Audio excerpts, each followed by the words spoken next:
चौथ जो कार्यक्रम हुजे या अमा जो या कहिड़ो बि कार्यक्रम हुजे, हुन प्यारे असांजे संस्था सां हमेशह पेर भरिया, शहर जी शान सुठे नमूने सां असां सां निभाइण वारो उहो प्यारो जंहिंखे असां माता रुक्मणी देवी सामाजिक संस्था पारां जेको थोरनि में कार्यक्रम आहे उन्हनि में सम्मानित बि कयो होसीं, उहे असांजे विच में जो काननि के श्री रमेश नानकाणी जी, जिनके असां यादि था कयूं पिया, हमेशह उन्हनि हिन दर ते ॿ पेर भरिया ऐं आसीस जो हथु असांजे अॻियां रखियऊं।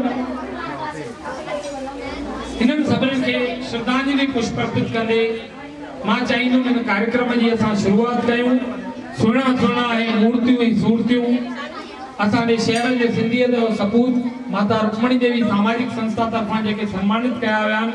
श्री अनु मनवाणी साहब, उहे बि असांजे विच में अची विया आहिनि। उन्हनि जे लाइ बि भाई ज़ोरदार तारियूं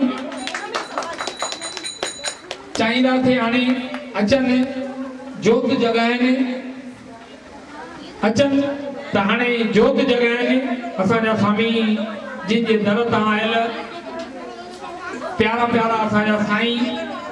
सचदेव जी, जेके देश विदेश में रटन करे सतगुरुनि जी आसीस सां सभिनी हंधि साईं जी प्रेम प्रकाश मंडल जी जोत जॻाइनि था पिया। असां मथां बि आसीस जो हथु फेरण सदैव रहंदा आहिनि। उहो हरिद्वार जो मंच हुजे, भले उहा अमा जी आसीस या असांजे सतगुरुनि जी आसीस सां, भले मूंखे या मुंहिंजी घरवारीअ खे भाई साहब जी या संत जी उपाधि केतिरी बि ॾिनी वई हुजे, पर आख़िर आहियूं उन्हनि जे घर जा दास, उन्हनि जा ॿार, उन्हनि जा बचड़ा, तंहिंजे करे हमेशह सतगुरुनि खे चवंदा आहियूं साईं जे तव्हां सुबुह जो आयो त असांजो सॼो ॾींहुं सकारतो आहे, न त असांजे मथां इहा महिर कयो। ऐं इहा ई आसीस साईं सतगुरु स्वामी देव प्रकाश महाराज बि कंदा था रहनि, जो सुबुह जो 5 बजे प्रातः काल 6 बजे अची बचड़नि मथां आसीस जो हथु फेरे था वञनि।